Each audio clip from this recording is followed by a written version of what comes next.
Bonjour et bienvenue pour ce chapitre 7, structure des entités organiques.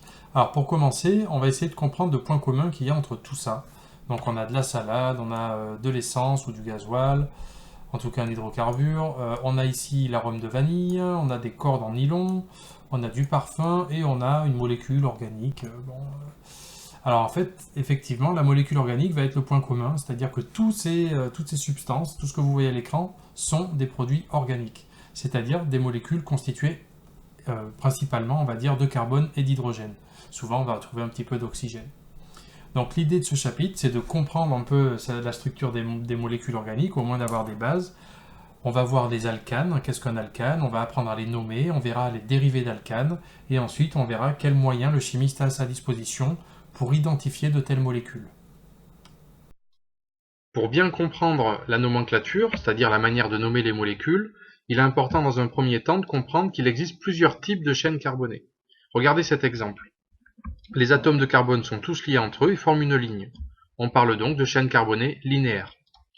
Ici, les atomes de carbone sont liés également entre eux mais forment un cercle. On a donc une chaîne carbonée cyclique. Et ici, on a une chaîne carbonée principale, c'est la plus longue en fait de la molécule, et on a ce qu'on appelle des ramifications qui dépassent de cette chaîne principale. On parle donc de chaînes carbonées ramifiées.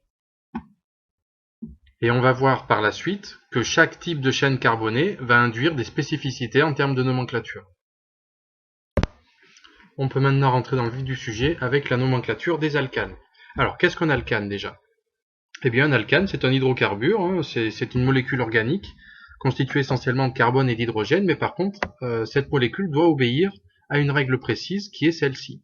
Sa formule brute doit, pour N carbone, avoir 2N plus 2 hydrogène. Vous pouvez le vérifier avec les molécules présentées ici. Mettez pause et vérifiez bien que la formule brute générale correspond bien à des molécules alcanes. Allez, mettez pause et prenez des notes. Bien, maintenant la nomenclature. Alors vous allez voir, c'est très simple. On va commencer par la chaîne carbonée linéaire, la plus facile. Il s'agit de connaître le nombre d'atomes de carbone de la chaîne carbonée linéaire, la plus longue. On verra pourquoi je dis la plus longue tout à l'heure. Ça va constituer ce qu'on appelle le préfixe. C'est le tout début du nom. Par exemple, ici pour un carbone, eh bien le préfixe c'est met. Pour 2, et. Pour 3, prop, etc. Ça, ce petit tableau est à connaître par cœur. Suite à ce préfixe viendra la terminaison ane, comme alcane, qu'il faudra simplement coller au préfixe. Et ça nous donnera le tableau suivant. Par exemple, pour 3 carbone, on a le préfixe prop, la terminaison ane, ça nous donne du propane. Pour le 6, c'était ex, donc hexane, etc. Donc n'hésitez pas à recopier ce tableau, sinon vous devez l'avoir dans votre bouquin, mais en tout cas vous devez connaître ça par cœur, vous pouvez être sûr que je vais vous le demander. Alors une petite remarque, c'est pour les chaînes carbonées cycliques. En fait, c'est exactement la même règle, simplement on va rajouter cyclo. Par exemple, on va parler de cyclobutane, cyclopentane, on verra ça ensemble en cours. Voyons maintenant le cas des chaînes carbonées ramifiées. Alors c'est un petit peu plus compliqué, il y a plusieurs étapes avant de commencer vraiment la nomenclature. Il y a un travail de repérage à faire. Le premier repérage pour cette molécule, par exemple, ça va être de trouver la chaîne la plus longue, la chaîne carbonée la plus longue, tout simplement en numérotant les carbones. Donc on peut faire plusieurs essais, et ici par exemple on trouve ce carbone, on va lui donner le numéro 1, ensuite le numéro 2, 3, 4 et 5, vous voyez, on trouve la chaîne carbonée linéaire la plus longue. Une fois qu'on a fait ça, on a identifié cette chaîne carbonée la plus longue, et bien tout ce qui va dépasser, c'est ce qu'on va appeler des ramifications, plus exactement des alkyles, qu'il va falloir nommer aussi lorsqu'on fera la nomenclature. Alors c'est très simple, pour nommer un alkyle, il suffit de trouver le nom de l'alcane qui correspondrait et de remplacer le ane par il. Donc ici, on serait en présence de méthyle, de groupe méthyle, et en bas aussi méthyle. Donc là, on a déjà dégrossi pas mal. Ensuite, il faut faire attention à une chose. Lorsque vous allez numéroter la chaîne carbonée la plus longue ici, vous devez faire en sorte que la chaîne principale soit numérotée pour que le premier carbone portant une ramification soit le plus petit possible. Alors cette loi, on en reparlera, il y a plusieurs formulations qui existent. On en reparlera en cours. une fois qu'on a fait tout ça, on peut commencer vraiment la nomenclature. Donc je reprends la même molécule que tout à l'heure, elle est juste écrite un petit peu plus simplement. Donc dans un premier temps, je dois avoir les numéros des carbones portant un groupe alkyle. Donc ici, on a les carbones 2, 3 et 4. Je vais donc commencer ma nomenclature ainsi. 2, 3, 4. Ensuite, je mets un tiret. Et là, je vais pouvoir mettre le nom de l'alkyle sans le E. Donc c'est du 2, 3, 4. Tri, parce qu'il y en a 3, méthyle. Vous voyez, j'ai enlevé le E.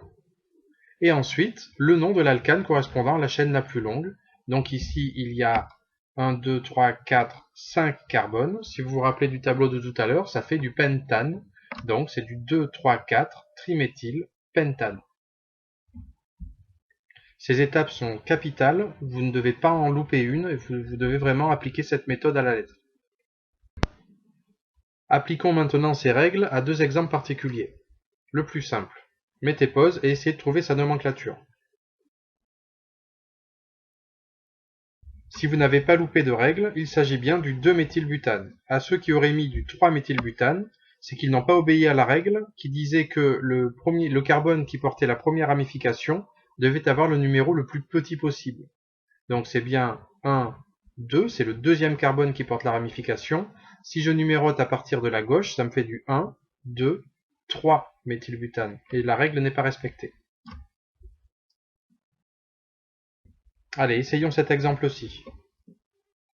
Mettez pause. Alors, voilà une proposition de la chaîne carbonée la plus longue. On verra qu'il y en a d'autres. Donc, on y va pour la numérotation. 1, 2, 3, 4, 5, 6. J'ai choisi ici de numéroter à partir de la droite. On verra après, en numérotant à partir de la gauche, si ça aurait donné la même chose. Donc, les ramifications sont portées par le carbone 2, 4 et 5. Ça nous donne du 2, 4, 5 triméthylhexane, puisqu'il y a 6 carbones sur la chaîne la plus longue. Si j'avais numéroté maintenant de la gauche vers la droite, j'aurais eu les numéros 1, 2, 3, 4, 5, 6. Les ramifications auraient été portées par le carbone 2, carbone 3 et carbone 5. J'aurais donc eu du 2, 3, 5 triméthylhexane. Donc on peut voir que pour la même chaîne carbonée la plus longue, selon le sens de numérotation, j'ai pas exactement le même nom de la molécule. Donc heureusement, il existe une autre règle pour trouver la bonne solution. En fait, il suffit de faire la somme des numéros des carbones qui portent les ramifications. Par exemple, pour la numérotation rouge, on a 2 plus 3 plus 5 égale 10. Et pour la notation verte, 2 plus 4 plus 5 égale 11. Eh bien, il faudra tout simplement garder la somme la plus petite. Donc du coup, on exclut cette solution-là en vert. Et on garde bien le 2, 3, 5 triméthylhexane. Maintenant que les alcanes n'ont plus de secret pour vous, on va pouvoir parler de dérivés d'alcanes. Alors un dérivé d'alcane, c'est quoi? C'est tout simplement un alcane, par exemple ici on a de l'éthane, sur lequel on va remplacer un des hydrogènes porté par un carbone par ce qu'on appelle un groupe caractéristique, un groupe fonctionnel, qui va donner certaines fonctions à la molécule. Par exemple ici on aura une molécule dite acide, qui va donner une acidité à un milieu. Donc il en existe plusieurs, en voici une liste qui n'est pas exhaustive. Donc il se trouve qu'au niveau du vocabulaire, on a un carbone ici qui porte la fonction qu'on appelle carbone fonctionnel, vocabulaire à connaître. Et ensuite, il faut savoir que toutes les molécules qui porteront ce groupe fonctionnel-là appartiendront à la même famille. Ici, on peut faire par identification ici, à la famille des acides carboxyliques.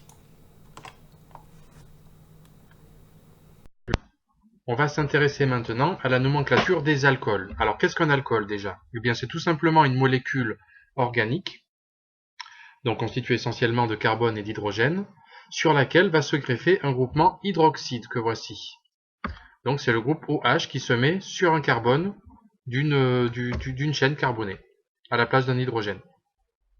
Alors, la nomenclature est très très simple. En fait, il suffit de prendre le nom de l'alcane de la molécule, et d'enlever le E final du nom et de le remplacer par ol, en faisant précéder du numéro du carbone qui porte le groupe hydroxyle. Par exemple, ici, j'ai une molécule constituée de 3 carbones. Molécule organique. Donc quel est son nom? En sachant que c'est un alcane. Il s'agit bien sûr du propane. 1, 2, 3 carbones, préfixe prop, terminaison ane, puisque c'est un alcane. Bon. Voilà comment je l'écris. Imaginons maintenant qu'on remplace cet hydrogène par le groupe hydroxyle ici. Et bien là, il suffit de reprendre le même nom, propane, d'enlever le E, et en indiquant le numéro qui devra être le plus petit possible, ici, d'indiquer ol, pour expliquer qu'il y a un groupe hydroxyle sur la molécule. Voilà ce que ça donnerait. Propane, 1, ol. Le groupe hydroxyle devra être prioritaire, donc porter le numéro le plus petit possible, toujours. Allez, voyons quelques applications maintenant. Alors, nommez-moi cette molécule. Mettez pause. Alors voilà une proposition de chaîne la plus longue. Je numérote. Alors je repère bien sûr la ramification. Alors carbone 1, 2, 3.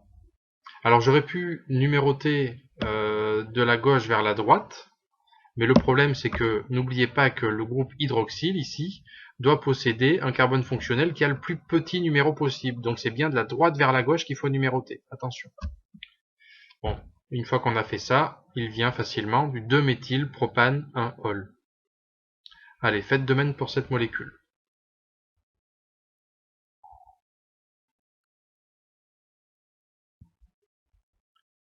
Voilà la chaîne carbonée la plus longue. C'est une proposition, il y avait une autre possibilité, on verra ensemble. Les ramifications sont repérées ici, et on y va. Carbone 1, 2, 3, 4, toujours dans un souci d'avoir un carbone qui a le plus petit numéro ici, celui qui porte le OH, je suis obligé de numéroter de la droite vers la gauche. Et donc il vient facilement du 2,3-diméthylbutane 1-ol. Allez, un dernier effort, dernières applications. Mettez pause. Alors voilà une proposition de chaîne la plus longue, la ramification, on numérote et on nomme. Pas de difficulté particulière ici. Dernier exemple. Allez, mettez pause. Une proposition de la chaîne la plus longue, on a les ramifications ici, je n'oublie rien, on numérote. Donc toujours en faisant attention à avoir bien respecté les règles de numérotation. Le plus petit numéro possible au niveau du OH et la somme la plus petite possible au niveau des ramifications. Et on obtient le 2,3-diméthylpentane 3-ol. Allez, on continue l'étude des dérivés d'alcanes avec maintenant la famille des carbonyles. Alors regardez bien que le N est bien mis en lettres capitales ici, puisque en fait il y a les carbonyles et les carboxyles qu'on va voir juste après, donc il faudra bien distinguer les deux. Alors comment ça se présente? Le carbonyle d'une manière générale il ressemble à ça. Là, on a une forme topologique, R et R' étant ce qu'on appelle des radicaux, c'est des chaînes carbonées diverses et variées. Et ici, donc, on a notre carbone fonctionnel qui va porter la double liaison O. Donc, c'est ce groupe qu'on appelle groupe carbonyle. Partant de là, on va avoir deux possibilités concernant les radicaux R et R'. Donc, on va commencer par le premier membre de la famille des carbonyles, ce sont les aldéhydes. Alors les aldéhydes, en fait, en voilà la forme. En fait, le groupe carbonyle est le suivant. Donc on a le carbone fonctionnel qui est doublement lié à un oxygène et on a un des radicaux qui est tout simplement un hydrogène. Ici, on n'a pas une chaîne carbonée, c'est un hydrogène. Donc par exemple, voilà cette molécule qu'on appelle l'éthanal. Et bien en fait, on a ici par identification le R qui est en fait un CH3, et le R' qui est un hydrogène. Vous embêtez pas trop avec cette histoire de RR', vous ce que vous devez absolument retenir, c'est cette forme-là, le groupe carbonyle, il a donc cette définition-là, un radical quelconque, carbone fonctionnel double liaison O et un hydrogène. C'est important parce que de par définition, en fait, il va être forcément en bout de chaîne, donc ça sera important pour le nommer, on verra plus tard. Justement, pour la nommer, on va voir la nomenclature, donc le suffixe d'un aldéhyde, donc c'est al en fait. Donc on va remplacer le E de l'éthane par al, tout simplement. Parce que si j'avais pas le groupe fonctionnel aldéhyde ici, j'aurais eu un éthane, par exemple, CH3, CH3. Et bien en fait, on a viré le E de l'éthane et on l'a remplacé par un nouveau suffixe al qui explique qu'il appartient à la famille des aldéhydes. Donc partant de ce principe-là, essayez de me trouver en mettant pause la formule du méthanal, qu'on appelle aussi formaldéhyde. Voilà ce que vous avez dû trouver, un seul carbone. Et maintenant, trouvez-moi le nom de cette molécule. Donc cherchez la chaîne la plus longue, nommez comme un alcane, et ensuite vous virez le E, et vous remplacez le E par al, tout simplement. Allez, mettez pause et essayez de le faire. Donc il s'agissait du 2-méthyle, puisque le carbone ici est dit prioritaire, donc il devra avoir le numéro le plus petit possible. On a en position 2 une ramification, un alkyle, constitué d'un carbone, donc méthyle, et donc butanal, puisque la chaîne la plus longue a 1, 2, 3, 4 carbones. Le deuxième membre de la famille des carbonyles, c'est l'acétone. Alors l'acétone, elle se présente comme un carbonyle classique, c'est double liaison O, et la différence va se faire au niveau des groupements R et R'. Donc tout à l'heure le R' était un hydrogène, ce qui forçait le groupe fonctionnel à être en bout d'une chaîne. Ici, ce n'est pas le cas. Du coup, au niveau de la nomenclature, ce qui va changer, déjà c'est le suffixe, ça va être on à la fin, et surtout on va devoir préciser la position de la double liaison O. Donc ici, essayez de le faire. Nommez cette molécule, sachant que ici, je le rappelle, il y a un carbone. Donc cherchez la chaîne la plus longue et essayez de trouver le nom de la molécule. Vous nommez l'alcane et vous virez le E et vous le remplacez par on. Allez, c'est parti. Vous avez dû trouver que c'était la propane 2-on. Alors, juste une petite remarque, le 2 ici n'est pas indispensable. Vous pourriez dire aussi propanone, parce que là, c'est un peu particulier, la molécule est symétrique. Et puis en plus, là, il n'y a que 3 carbones, donc vu qu'on n'est pas en bout de chaîne, on n'avait pas le choix, on était forcément sur la position 2. Donc quand c'est comme ça, parfois, vous verrez dans les bouquins, ils ne précisent pas la position, mais c'est vraiment des cas particuliers. Vous la mettrez systématiquement, c'est un énorme conseil que je vous donne. Alors, on va s'entraîner un petit peu. Donc voilà un autre exemple, histoire d'être sûr. Donc la propanone, c'est ce qu'on appelle aussi l'acétone. Donc c'est la même molécule qu'ici. En fait, c'était juste pour vous montrer que on pouvait s'en servir comme diluant ou dissolvant de peinture, des choses comme ça. Alors l'autre exemple qu'on va faire, il est là. Donc ici, mettez pause et essayez de me nommer cette molécule. Vous avez dû trouver que c'était du pentane 2-on. Autre exemple, cette fois vous allez me faire la formule développée ou semi-développée ou même topologique de cette molécule-là. Vous devez savoir faire ces trois, topologique, développé, semi-développé, on s'entraînera ensemble. Allez, mettez pause et essayez. Voilà ce que vous avez dû trouver en forme semi-développée pour la 3-méthylbutane 2-on. Le dernier dérivé d'alcane qu'on va voir ensemble, c'est le groupe carboxyle. Notez bien ici que le X il est mis en évidence pour bien différencier du nil de tout à l'heure.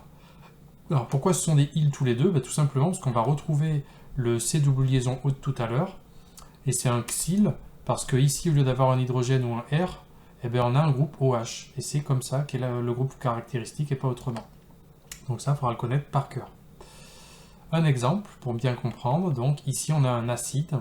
Donc au niveau de la nomenclature, on va commencer par acide, on nomme l'alcane et ça finira par OIC. Donc on vire le E et on met OIC comme d'habitude. Donc là, essayez de le faire, ça sera l'acide, quelque chose, OIC. Bien sûr, c'est l'acide éthanoïque puisqu'il y a 2 carbones. Donc le carbone fonctionnel, il faut le compter dans la chaîne la plus longue, il ne faudra pas se planter là-dessus. Donc on a bien 2 carbones, donc c'est eth.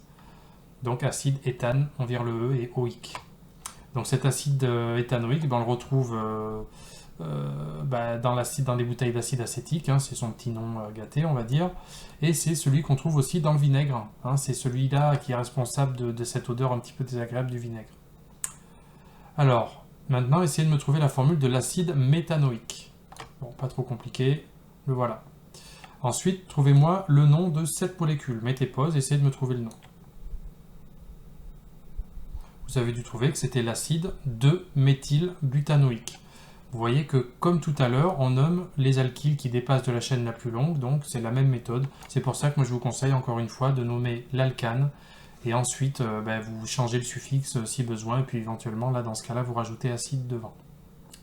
Et maintenant, trouvez-moi la formule semi-développée de l'acide 2-méthylpropanoïque.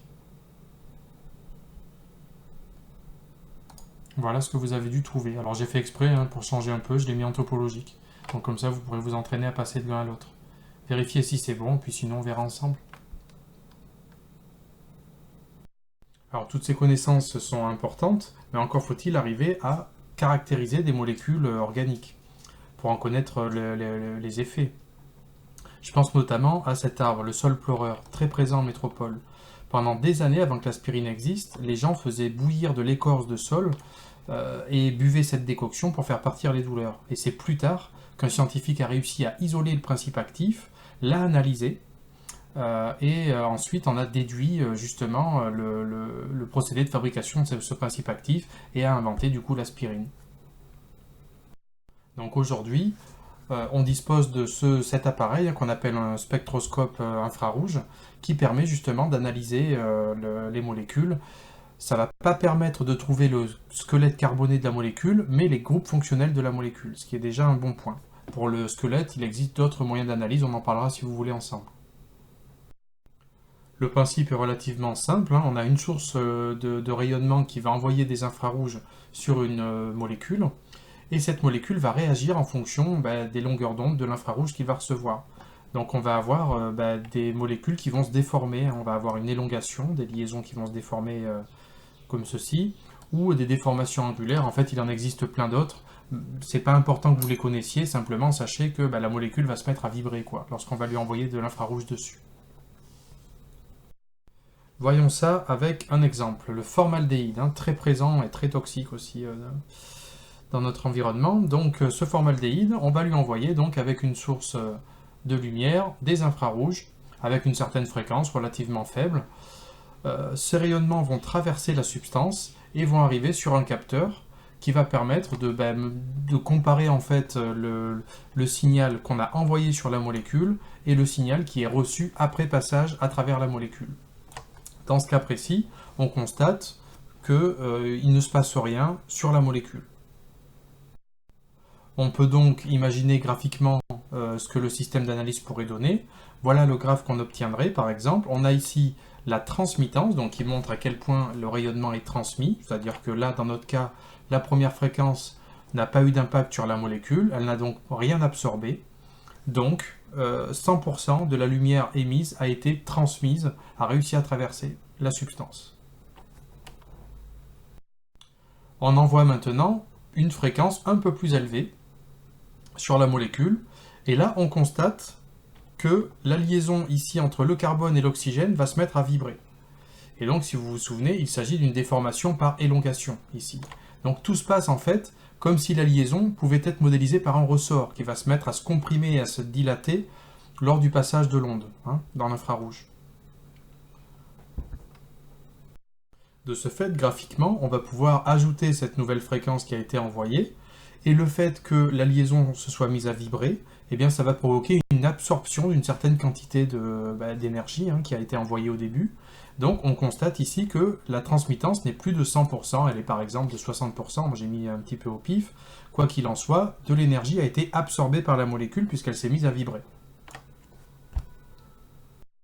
On continue notre étude de cas avec une troisième fréquence, encore un peu plus élevée, et là, il se trouve qu'il ne se passe rien. Donc graphiquement, on va pouvoir ajouter cette troisième fréquence, et on constate donc, on a pu constater que la transmittance était encore de 100%. On continue, on envoie une nouvelle onde avec une fréquence encore plus élevée, et là on constate que ce sont ces liaisons carbone-hydrogène qui vont subir une élongation, et donc il se trouve que ces liaisons peuvent également être assimilées à un ressort, qui vont donc encore une fois se contracter ou s'étirer au passage de l'onde. Donc finalement, on peut résumer tout ça en disant que chaque liaison va pouvoir être modélisée par un ressort. Constatez ici que le ressort, ici pour la liaison CO, n'est pas le même que pour les liaisons CH. Effectivement, une double liaison est plus courte qu'une liaison simple. Donc elles vont vibrer de manière différente et absorber différemment l'énergie, plus ou moins, on va voir. Donc chaque liaison en fait, va avoir sa propre fréquence de résonance. Et ça, c'est hyper important parce que c'est ça qui va nous permettre d'identifier les groupes fonctionnels. Je vais donc graphiquement pouvoir ajouter la quatrième fréquence qui a provoqué, on a vu une vibration des liaisons CH, qui a provoqué une forte absorbance. Il y avait plus de liaisons CH que de double liaison. Donc ici, finalement, globalement, si on essayait de relier les points, on constate ce type de courbe. Ça donnerait à peu près ça. Bon, j'ai fait ça à main levée, c'est un peu dégueulasse, bref. Donc on a quoi? On a ici une transmittance de 100%, c'est-à-dire que là, rien n'est absorbé. Ici, on va avoir une absorbance due, on a vu tout à l'heure, à la liaison CO. Et ici, donc à nouveau une transmittance de 100%. Et ici, une absorbance due à la liaison CH. Donc ça, c'est ce qu'on appelle des bandes d'absorption. Elles vont être caractéristiques de type de liaison qu'on va avoir. Donc ici, on a dit, on a la liaison CO et ici, la liaison CH. Donc vous avez compris que chaque liaison allait avoir sa propre bande d'absorbance. Du coup, on va avoir besoin d'un tableau, on aura ça à disposition. Les scientifiques ont ça, et puis en fonction des bandes d'absorbance qu'ils ont, quand ils ont analysé une molécule, ils arrivent à prévoir quel groupe fonctionnel il y a sur la molécule. Donc on va voir justement ces bandes d'absorption. Voilà un exemple de tableau, il en existe plein. On peut voir ici la liaison CO, C double liaison O, qui a Ah bah tiens, regardez, c'est intéressant, ici dans ce tableau, regardez, moi depuis tout à l'heure, je vous parle de fréquence, et dans le tableau, on constate que eux parlent de nombre d'ondes. Qu'est-ce que c'est que ces nombres d'ondes? On va voir ça. Quoi qu'il en soit, ce sont encore des données caractéristiques qui vont permettre d'identifier certaines liaisons de la molécule. Et ici, on peut constater aussi sur cette colonne qu'on peut parler aussi d'intensité de pic. Ici, on a un fort pic, une forte absorbance, et ici, des absorbances moyennes, par exemple. Allez, voyons voir ce que c'est que ce nombre d'ondes. On va comprendre ça en analysant l'aspect d'un spectre infrarouge. En voilà un exemple qui comporte les mêmes groupes fonctionnels à peu près que la molécule précédente. Donc qu'est-ce qu'on a? On va regarder les axes d'abord. On a en ordonnée toujours la transmittance, donc ça n'a pas bougé, toujours en pourcentage. On constate qu'ici qu'elle est à 90%, pas à 100%, tout simplement parce que le solvant aussi peut éventuellement absorber, ou voilà, il y a une petite absorbance déjà initiale. Et en abscisse, on a ici le nombre d'ondes. Regardez, en 1 sur centimètre. Alors le nombre d'ondes, on note habituellement sigma, comme ceci. Donc c'est en centimètre moins 1, ce qui est équivalent à 1 sur centimètre. Et en fait, d'après cette unité, on peut en conclure que finalement, c'est juste l'inverse d'une longueur d'onde. Donc sigma égale à 1 sur lambda, lambda étant en centimètres, et bien notre sigma sera en centimètre moins 1. Jusque-là, tout va bien. Et là, on peut se demander quel est le lien entre la longueur d'onde et la fréquence. Ce lien, vous le connaissez déjà. Par la double périodicité, on sait que lambda est égal à C sur F. Je vous laisse redémontrer ça. Sinon, on verra ensemble si ça ne va pas. Quoi qu'il en soit, ça permet de conclure que 1 sur lambda, donc c'est-à-dire le nombre d'ondes, est égal à F fois 1 sur C. Autrement dit, le nombre d'ondes, 1 sur lambda, est proportionnel à la fréquence. Donc au final, que l'on parle de fréquence ou de nombre d'ondes, l'évolution sera la même. Faites juste attention ici de bien constater que l'axe des abscisses, il est croissant de la droite vers la gauche, ce qui n'est pas vraiment habituel pour nous. Donc il faudra être vigilant là-dessus. Et donc finalement, si vous comparez ce spectre à celui que je vous ai proposé, au final c'est le même, enfin à peu près, en tout cas pour les bandes principales d'absorbance. Donc on retrouve notre liaison CO et puis notre liaison CH ici. Voilà. Donc ça c'est pour la base. Ensuite, de quoi est constitué ce spectre? De deux zones en fait. Deux zones très importantes. On a une première zone qui est comprise entre 1500 ici, alors ça vous les notez ces frontières-là, entre 1500 et 4000 cm-1, c'est la région des groupes fonctionnels. C'est là qu'on va analyser les groupes fonctionnels, donc qu'on va les trouver. Et la deuxième région, qui va être cette année moins pertinente pour nous, c'est ce qu'on appelle la zone d'empreinte digitale. Alors celle-là, elle est un peu plus fouillie. On a plus de mal à l'œil à analyser ces pics-là, du coup on ne le fera pas. Par contre, de plus en plus maintenant, on a des bases de données très importantes qui permettent, en fonction de l'empreinte digitale, d'associer directement le spectre à une molécule. Donc ça, c'est une science qui est en train d'émerger. Moi, j'avais vu une conférence là-dessus il n'y a pas longtemps, où de plus en plus, on va arriver, grâce à ces empreintes, à identifier des substances, Voilà, mais bon, c'est pas au programme pour l'instant. Une situation intéressante pour vous aussi, c'est ce qu'on appelle le cas particulier des liaisons OH, hein, donc par exemple pour les alcools ou pour les acides.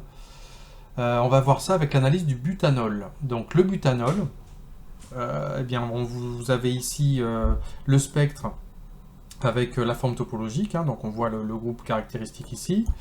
On nous explique qu'on est en phase gazeuse ici, et donc voilà l'allure du spectre. Si on est en phase liquide, le spectre, vous voyez qu'il va totalement changer de forme. On retrouve le point commun, c'est cette bande d'absorbance qui est due en fait aux liaisons CH, comme tout à l'heure, donc on la retrouve ici. Et par contre, cette bande d'absorbance là, elle est due en fait au groupe OH, et on constate qu'elle n'a pas du tout la même forme ici, en phase gazeuse, et ici en phase liquide. Donc maintenant, il va falloir comprendre pourquoi, et il faudra connaître ce cas-là. Si on regarde ce qui se passe en phase gazeuse, donc vous savez, vous connaissez le principe hein, de l'évaporation. On a d'abord une phase condensée, puis au fur et à mesure qu'on va chauffer le milieu, les molécules vont s'agiter jusqu'à s'éloigner le plus possible les unes des autres. Et là, il se trouve qu'il n'y a aucune interaction entre les différentes molécules, enfin quasiment aucune, on va dire, si on suppose que l'espace offert est infini. Les molécules vont s'éloigner de manière infinie et voilà, elles n'auront pas d'impact les unes les autres. On obtiendra donc le petit pic. En phase liquide, ça va être différent. Vous avez compris que les molécules allaient être beaucoup plus proches les unes des autres, hein, parce qu'on condense le milieu. Et en fait, ce qui se passe, c'est que les molécules vont être tellement proches qu'il va y avoir des nouvelles interactions qui vont se former, qu'on appelle liaison hydrogène. Donc les conditions de formation sont assez strictes. Hein. Il faut un hydrogène lié à ce qu'on appelle un hétéroatome. Un atome est très électronégatif. Ça peut être de l'oxygène, un azote, bon voilà, un fluor, hein. On en reparlera. Donc on a un hydrogène ici lié à un hétéroatome, et en face, on a un hétéroatome avec un doublet non liant. Et en fait, la liaison hydrogène va se faire entre le doublet non liant et l'hydrogène. Donc notez qu'ici les traits sont faits en pointillés, ce n'est pas une vraie liaison comme les liaisons covalentes que vous connaissez déjà, c'est ce qu'on appelle une interaction, donc il y a une attraction mais ce n'est pas une vraie liaison, donc on les modélise par des petits pointillés comme ça. Et donc c'est ce qui va expliquer la différence d'allure des spectres. Donc on regarde à nouveau, on a en phase gazeuse, les molécules sont éloignées, pas d'interaction entre elles, la bande due à la liaison OH est très fine et petite. Et en phase liquide, on a des OH dits liés, hein, c'est comme ça qu'on dit quand on a des liaisons hydrogènes, on parle d'OH liés. On a la bande qui s'élargit et qui est beaucoup plus large, qui est beaucoup plus intense. Et ici, je trouvais utile de vous mettre cette illustration là, que j'ai pu trouver dans un bouquin. Elle met une phase intermédiaire, hein, c'est la solution diluée, c'est-à-dire qu'on part d'un liquide pur. Donc le liquide pur, les molécules sont très proches les unes des autres, donc on a forcément des OH liés, donc une bande large. Lorsqu'on va commencer à diluer, on rajoute un peu de liquide, on va avoir un mix, c'est-à-dire que y a certaines molécules qui vont pas être liées parce qu'elles ont commencé à bien s'éloigner des unes des autres, et il y a des molécules qui sont quand même liées, donc par liaison hydrogène, donc on a les deux pics. Et ensuite on a une forte dilution, donc on continue de rajouter du solvant, on se retrouve dans la même situation qu'en phase gazeuse, c'est-à-dire que la phase est tellement diluée que les molécules ont du mal à se retrouver, et donc ne formeront pas ces fameuses liaisons hydrogènes. Donc on se retrouve avec un pic fin. Donc vous devez connaître ces situations.